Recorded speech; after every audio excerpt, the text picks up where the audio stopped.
I have seen with the COVID crisis, people are much more conscious about what do I still want to achieve in my life, and where do I spend practically half of my day. Yes, exactly. And they are much more choiceful about it.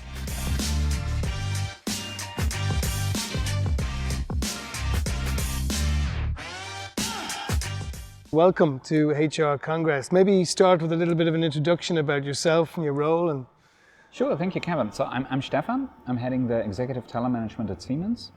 Basically what we do is we support the managing board in appointing and pipelining for the top 200 roles globally. And we look at internal candidates as well as external candidates. Wonderful. And your talk today was about that whole area in that hiring process and the theme of qualified mismatch. I'm intrigued by that. Could you tell us a little bit about that and what's different about that approach versus, I guess, the traditional hiring approach? So in the traditional hiring, we usually looked at a candidate that really ticked all the boxes. Yeah, so you sit down, you write your requirements down, then you look for really the perfect leader for that role. And I think that's not really appropriate anymore, because we know that leadership roles change a lot when you look into the future. That's the first thing.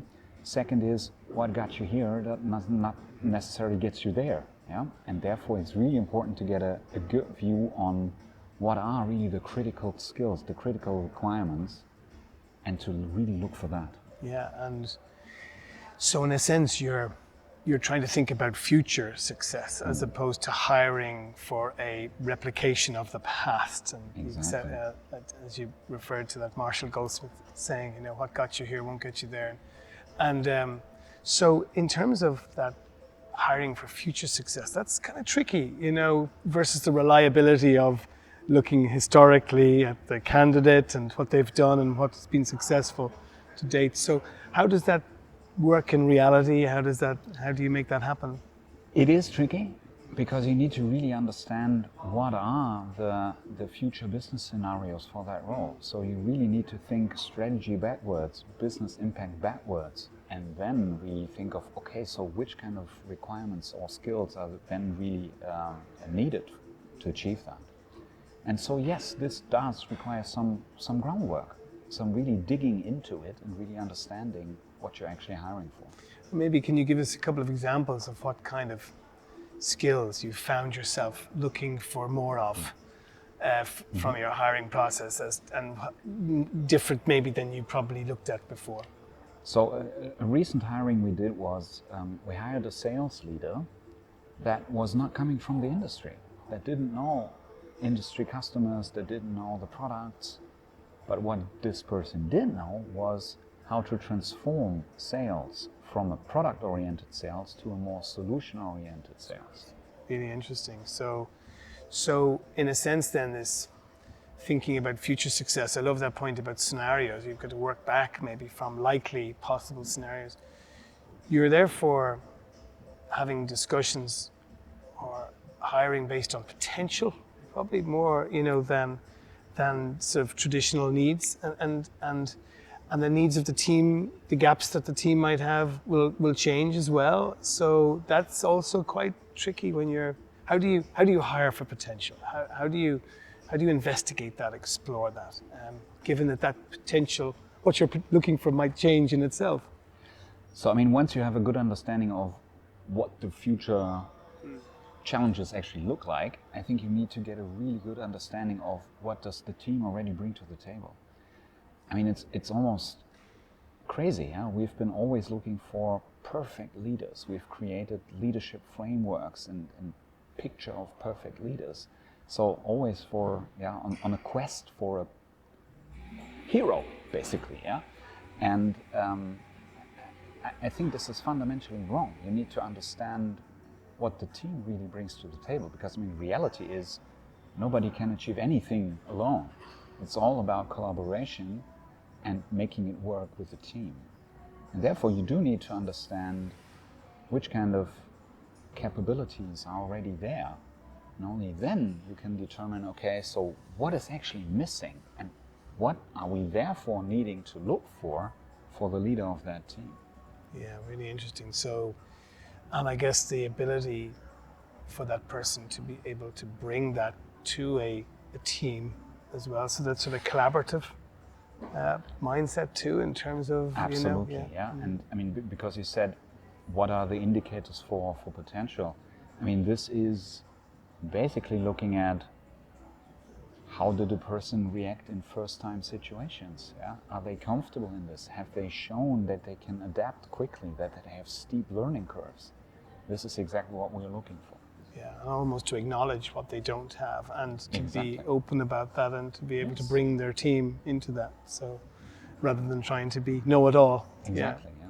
It's interesting you talk about, let me get this right, WIIFTAU as a kind of a shortcut for an interesting idea. Will you tell us more about that? Sure. So it's basically a little bit of a joke. I was referring to that in the session as we created an algorithm, it's AI based and whatnot. It's actually not rocket science. What the acronym means is what's in it for them and us. So what do you need to really do to attract great candidates? And that is, of course, not just about the money. Yeah, money is important, but I mean, it's a hygiene factor. So that will not make people happy or satisfied or even better in their jobs. What people are looking for is some form of flexibility. They want to change. They want to work on interesting challenges. They want to work with smart people around them. Yeah, and they are looking to, or very often looking for a purpose in what they do. So, a positive impact on climate change, for example. And this is something, you need to really hit. Do you find that has changed? Do you find what people are looking for in terms of a new role, either senior level or lower down? Do you think that sort of the deal almost has shifted? And we had some other interesting conversations at HR Congress about this issue, about are we seeing a fundamental shift in the employment proposition, in the offer, in the idea of what we can provide and the limitations of that as well, because maybe sometimes expectations can be very high and there's a sort of an honesty required in this.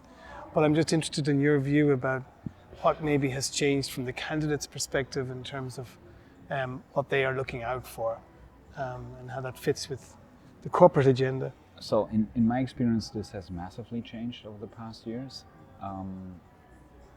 First of all, because we are now clearly in a candidate market.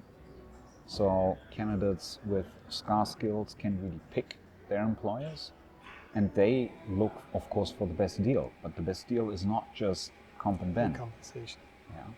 I think people across all seniority levels actually really look for making an impact. Mm-hmm.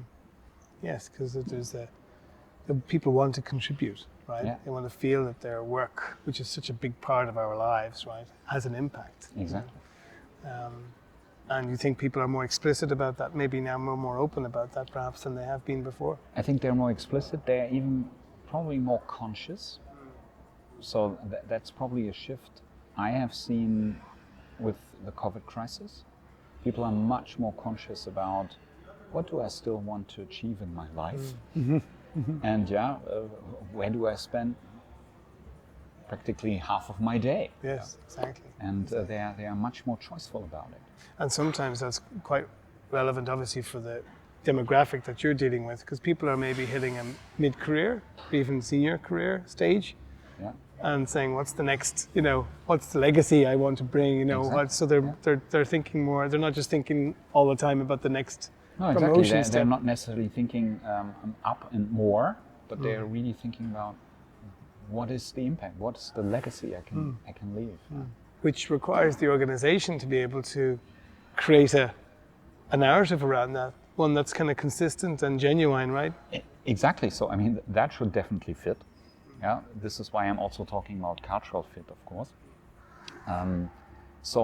Yes, I mean, it should be in your DNA as a company as well. Otherwise, it's false promises. It'll be exposed. Yeah, and for the level you're hiring, you can't afford to make that error, because that's going to have a ripple effect throughout the team, etc.